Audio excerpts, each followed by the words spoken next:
Hello viewers, welcome to our channel. Naveen Polishetty గారు హీరోగా, మీనాక్షి చౌదరి హీరోయిన్గా, మరీ గారి దర్శకత్వంలోని కామెడీ ఫ్యామిలీ ఎంటర్టైనర్గా తెరకెక్కిన సినిమా అనగనగా ఒక రాజు. మరి ప్రస్తుతానికైతే సంక్రాంతి కానుక జాన్ 14న వరల్డ్ రిలీజ్ అయిన మూవీకి అభిమానులందరి దగ్గర నుంచి మంచి రెస్పాన్స్ వస్తుంది. అలాగే నవీన్ పోలిశెట్టి గారు మంచి విజయాన్ని వేసుకున్నారని చెప్పాలి పండగ కానుక రిలీజ్ చేసిన మూవీతోని.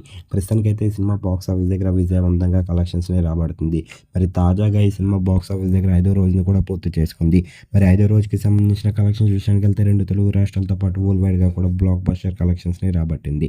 మొత్తం మీద 5వ రోజు అయితే మాత్రం ఈ సినిమా 4.5 కోట్లని వసూలు చేసింది. మరి సాలిడ్ కలెక్షన్స్ని రాబట్టిందనే చెప్పాలి 5వ రోజు కూడా. మరి ప్రస్తుతానికైతే మాత్రం ఈ సినిమా సక్సెస్ఫుల్గా బాక్స్ ఆఫీస్ దగ్గర రన్ అయితే కొనసాగిస్తుంది. ఈ సినిమా కనుక మీరు చూసినట్లయితే ఈ సినిమా ఎలాగుంది, ఈ సినిమా నవీన్ పోలిశెట్టి గారికి అలాగే మీనాక్షి చౌదరికి ఎలాంటి విజయాన్ని ఇచ్చిందని మీరు అనుకుంటున్నారో కింద కనిపిస్తున్న కామెంట్ బాక్స్లో కామెంట్ చేయండి. ఈ వీడియో కనుక మీకు నచ్చినట్లయితే లైక్ చేయండి, షేర్ చేయండి. మరిన్ని ఇంట్రెస్టింగ్ అప్డేట్స్ కోసం మన ఛానల్ని సబ్స్క్రైబ్ చేసుకోండి.